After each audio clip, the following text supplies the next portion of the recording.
Welcome to the SmartKeys podcast. Under flexible time off, only 14% of employees report burnout, compared to 36% in traditional setups.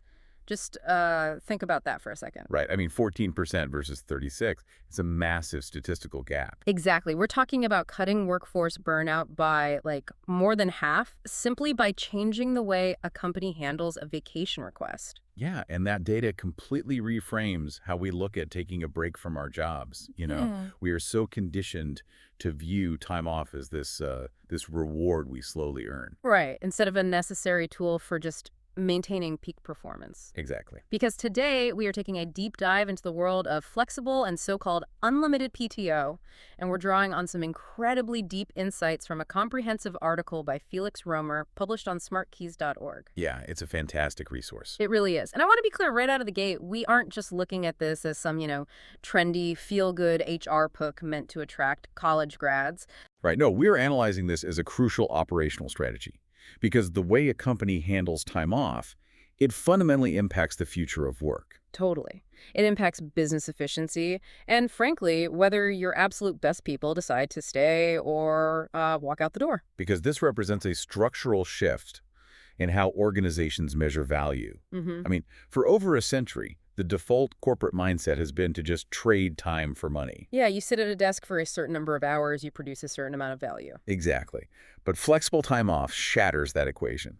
It forces a business to acknowledge that a rested, highly focused employee working, say, 30 hours might produce double the results of a burned-out employee staring at a screen for 50 hours. Which is exactly why this matters directly to you listening right now.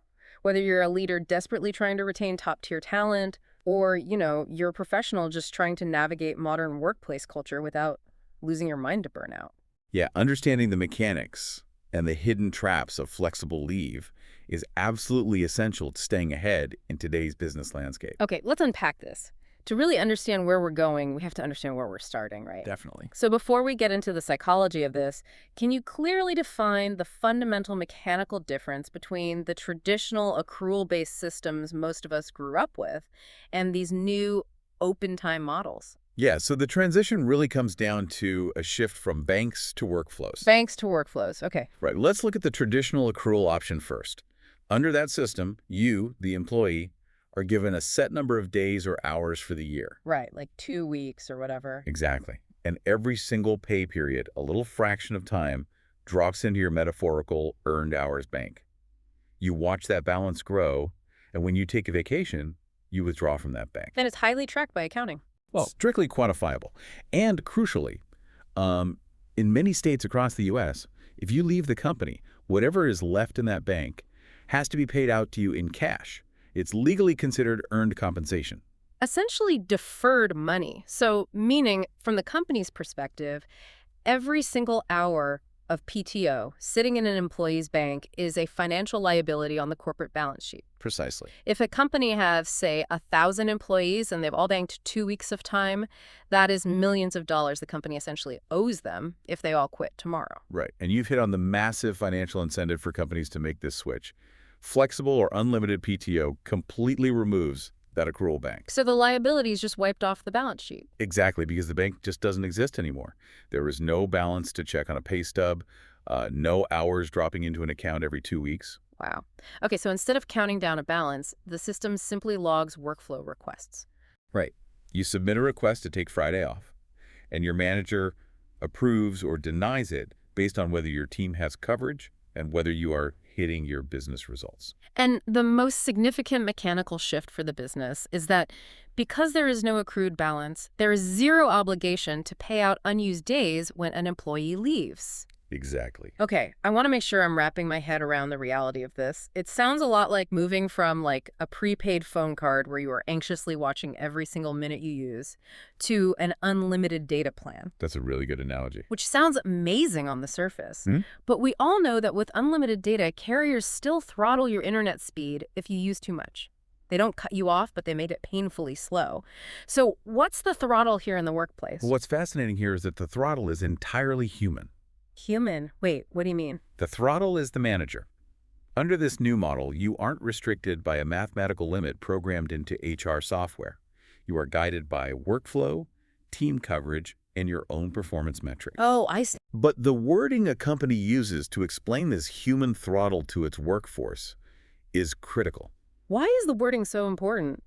Because if a company tells its employees, you have flexible time, take what you need, but then accidentally implies a set number of days in an employee handbook. Oh, they step in it. Exactly.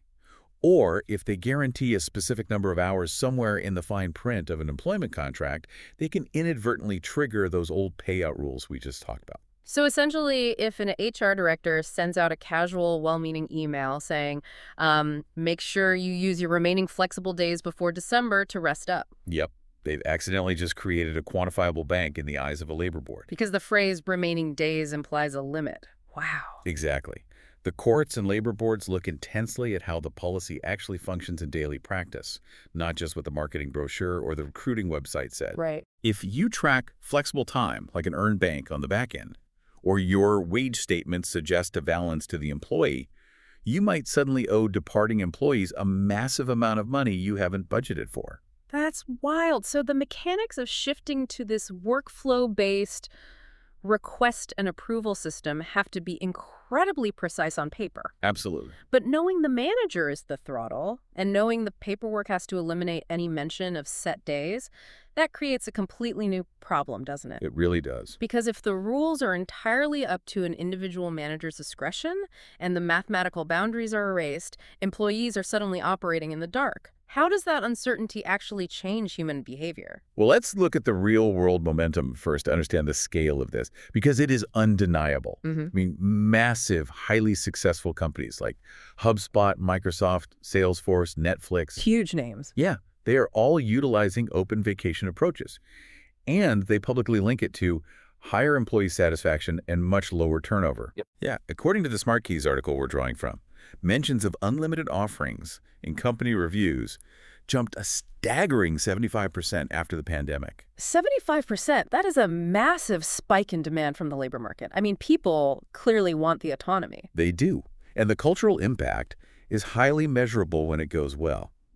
Workplace culture scores hit 83% positivity in open time environments. Wow, 83%. Yeah, compare that to just 47% positivity in traditional accrual-based setups. That's a huge difference. It is. When you give adults control over their own schedules, without the stigma of using up their days like a finite resource, they reportedly rest better. Right, they manage their personal lives more efficiently, return to projects more focused. Exactly. But here's where it gets really interesting. You mentioned that the human throttle is the manager. Right. And the data from Felix Römer's article points out a severe dark side to this dynamic. It does, yeah. There are counterproductive corporate cultures where employees actually take less time off under a flexible policy than they did when they had a rigid set of days. It's a huge issue. It turns vacation into this bizarre game of chicken. Like, who is going to blink first and ask for a Friday off? If people are actually taking less time to rest, isn't calling it unlimited a massive psychological trap? It is. The data absolutely backs up that anxiety. Unlimited is entirely a misnomer, and it's a dangerous one. A dangerous misnomer. Yeah. The source material explicitly warns against calling the benefit boundless or limitless, because when there's no clear mathematical baseline, employees lose their anchor. Oh, that makes sense. Because in a traditional system, if you are given 20 days of PTO, Yeah. you know you are explicitly expected to take 20 days. Right. It is part of your total compensation package. Yeah. You would be financially foolish not to take it. Right. But without that specific number, employees suddenly feel this subtle, pervasive stigma whenever they ask for time. It transforms the compensation right into a test of loyalty. Exactly. Like, who can take the least amount of vacation and look like the hardest worker in front of the boss? Yep. It creates a complete vacuum of expectations. Yeah. And in a corporate vacuum, anxiety thrives. So true. If leaders don't model taking leave themselves, if you don't know what the unwritten rule is, human nature dictates that you play it safe and stay chained to your desk. And I imagine that leads to severe policy abuse on both ends of the spectrum. Absolutely. You get wildly uneven use. One person might take 6 weeks off over the year because they are confident and have a great relationship with their manager. Right, while a more junior employee takes almost none because they are terrified of looking dispensable. Exactly. And that dynamic strains the team. It creates massive coverage gaps and breeds deep resentment among coworkers. So the company offloads their financial liability by getting rid of the PTO bank, but inadvertently creates an environment of peer pressure where everyone is afraid to rest. That's the trap. Which means the entire weight of this cultural shift lands squarely on the shoulders of middle management. It really does. So, what does this all mean? If the culture depends on the manager being the throttle, we really need to pivot to how businesses actually implement this in the real world, because this sounds like an overwhelming new burden for a mid-level manager to handle fairly. Well, it represents a profound shift in management philosophy, which is why it matters so much for business efficiency. Right. This policy forces a necessary evolution in how we lead people. For decades, management was largely about tracking butts and seats. Yeah, if I see you sitting in your cubicle from 9 to 5, I assume you are performing. Exactly. But flexible PTO forces an organization to abandon that lazy metric. Yeah. You have to shift entirely to results-based performance management. So if I'm a team leader trying to balance fairness, how do I do that? Because if there are no set days and it's all based on subjective things like results and coverage, I'm picturing a college professor grading on a curve based purely on vibes. Right. It seems like a recipe for blatant favoritism. If I like Dave, Dave gets his 2 weeks in Hawaii approved. If I don't really click with Sarah, her time off gets denied because of vague business needs. How do companies actively prevent that bias? If we connect this to the bigger picture, preventing favoritism requires structured, documented criteria. You absolutely cannot leave it up to the manager's gut feeling or personal relationships. Because they need rules. Yes. The article emphasizes that companies must give managers a short, objective rubric for approvals. It removes the emotion from the request. Okay, what does that rubric actually look like in practice? Is it like a checklist? It comes down to very plain operational criteria. First, is there adequate coverage for the team? Okay, covered. Second, was sufficient notice given based on the length of the requested time? Notice, right. And third, what is the actual measurable impact on current deliverables? So if Sarah asks for 2 weeks off, gives a full month's notice, her project milestones are ahead of schedule, and someone else on the team is equipped to cover her urgent emails. Exactly. The manager shouldn't have the authority to deny it just because they feel like it. The rubric dictates the approval. Ah, and that requires cross-training. The article specifically highlights that, right? It does, yes. You have to encourage cross-training so coverage always exists. Because if only one person in the entire department knows how to run the weekly payroll software, that person can literally never take a vacation, no matter what the flexible policy says. That's exactly right. Cross-training becomes the backbone of flexible leave. You also need to define blackout windows during peak seasons so expectations are clear. Right.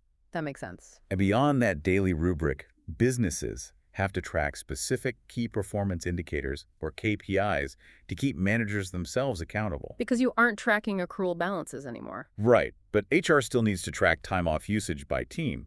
If Manager A's team averages 25 days off a year, and Manager B's team averages 5, you don't have an employee problem. You have a management problem in Team B that needs immediate intervention. So you can clearly see where the burnout is going to happen months before the turnover actually hits. You're tracking the absence of rest. Yep, the source outlines very specific metrics for this. You track burnout signals, like a sudden spike in overtime hours, or an increase in negative feedback in one-on-ones. Oh, wow. You track ENPS, which is the Employee Net Promoter Score. Which is essentially an anonymous survey asking employees how likely they are to recommend the company as a good place to work, right? Exactly. You can take those ENPS scores and correlate them directly with time off data. If a team hasn't taken a day off in 4 months, and their ENPS score drops by 20 points, the data is telling you a clear story. That is brilliant. You also track retention and overall productivity year over year. You link the open leave program directly to hard business outcomes. That is how you transform this policy from a vague, warm and fuzzy perk into a measurable competitive business advantage. I love that approach. You are taking something that feels squishy and highly subjective, like vacation time, and tying it to concrete data like retention rates and ENPS scores. Which is necessary for long-term success. But let's say a company has that culture perfectly dialed in. They have the objective rubrics, they enforce cross-training, they are tracking the KPIs. Even armed with all that knowledge, there is still one final critical hurdle before a business can roll this out. And it is a notoriously difficult one. Yes. We need to talk about the legal realities in the U.S. market. The legal minefield is where many well-intentioned companies falter because how you write the handbook, and more importantly, how you enforce these leave rules on the ground, really matters to the courts. Right. As we touched on at the beginning, a vague, flexible plan can easily be reclassified by a judge as an accrued time plan. And if that happens, you suddenly have massive payout obligations to former employees that you never provisioned for. The article cites a specific legal case as a major cautionary tale, McPherson versus EF Intercultural Foundation. Can we walk through the mechanics of that? What exactly did the company do in practice that triggered those unexpected payouts? It is the textbook example of what goes wrong when practice and paperwork completely diverge. In that case, EF Intercultural Foundation claimed to have an unwritten, unlimited vacation policy for certain managers. Okay, unwritten. Right. But behind the scenes, the reality was different. They still required employees to notify HR of the exact days they were taking. Which sounds like tracking. It is tracking, and crucially, they used that tracking to decide if someone was taking too much time.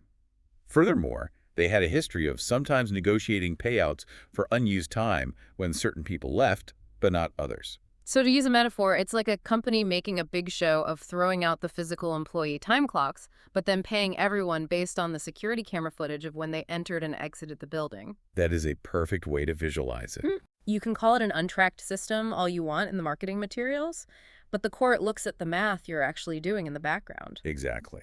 The court essentially looked at EF Intercultural Foundation's hidden tracking and subjective payouts and said, this functions exactly like a traditional accruing vacation plan. Wow. And therefore, it triggered the exact same legal payout requirements as a traditional plan. Right. This is why strict legal review is non-negotiable. Right. Some state laws, like in California, are incredibly strict about wage statements showing PTO balances. If you switch to an open model, you need legal clearance just to ensure your pay stubs are compliant when they no longer display a numeric balance. And then there's the massive complexity of overtime for hourly staff. Oh, it's huge. I want to break this down because it seems like an accounting nightmare for the payroll department. Let's say an hourly employee falls into the Fair Labor Standards Act and they take a paid flexible day on Tuesday. Do those 8 hours of PTO count toward their 40-hour threshold for the week? Because if they end up working an extra shift on Saturday and there is no accrued bank of PTO to draw from, how do you legally calculate their time and a half overtime? The ambiguity around those exact calculations is what creates the nightmare.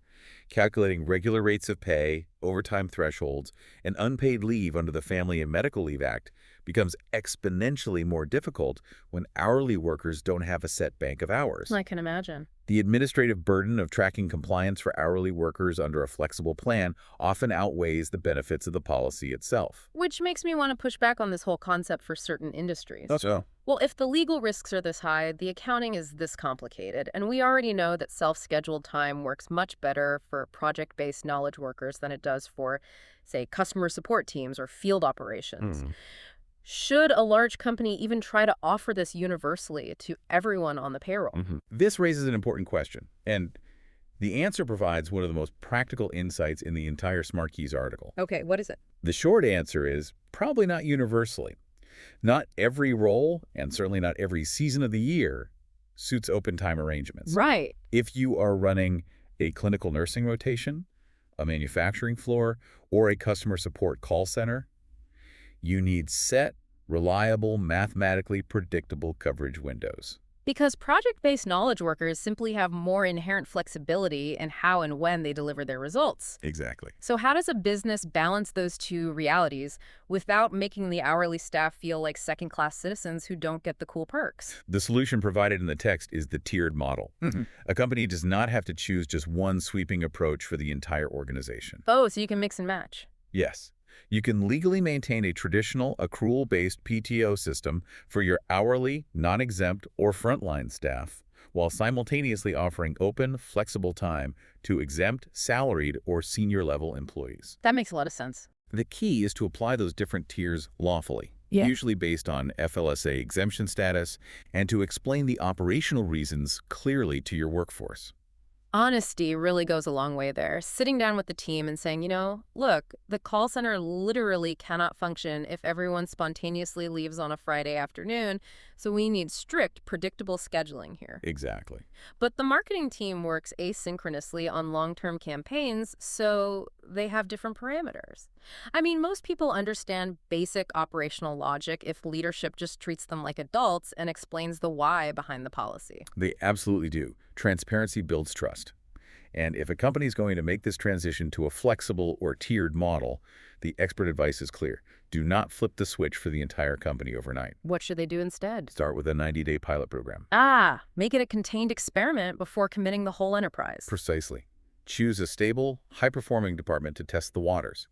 Establish your baseline metrics first. Like what their PTO usage looks like right now under the old system, what their current coverage gaps are, their EMPS scores. Yes, exactly.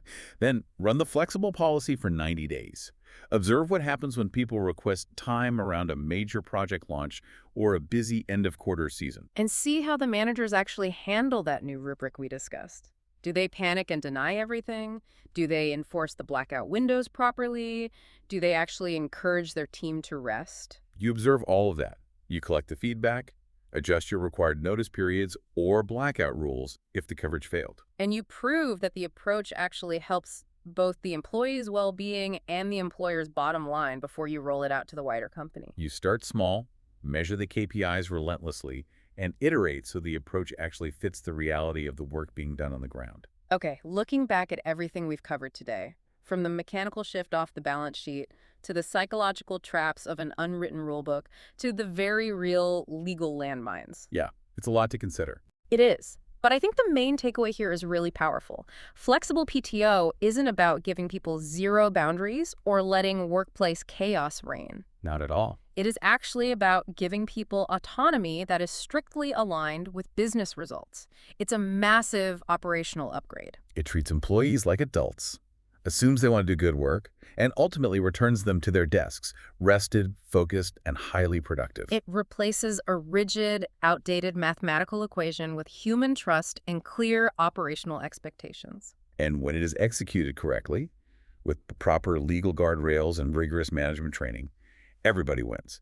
The company reduces burnout and turnover, and the employee gains ownership over their life. Which brings us to our final thought for today. A little something for you to mull over as you go about your work week. If you suddenly stopped counting the physical hours you sat at your desk, how would that fundamentally change the way you value your own daily output? Wow. That completely changes the definition of what a good day's work actually means. It really does. It moves you from a mindset of endurance to a mindset of impact. Absolutely. Thank you so much for tuning in to the SmartKeys podcast.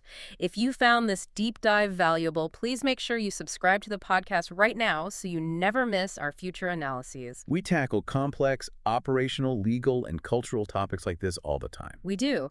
And if you are a leader, an HR professional, or a manager looking to actually implement this tiered model or pilot program, you really need to read the full source material. I highly recommend it. Absolutely. Go read Felix Römer's full comprehensive article on smartkeys.org. It is the ultimate guide on setting up these workflow frameworks, dealing with the hourly worker legal nuances, and tracking those specific KPIs we talked about today. It's all in there. We have put a direct link to the article right there in the show notes. Go check it out, value your output over your hours, and we will catch you on the next deep dive.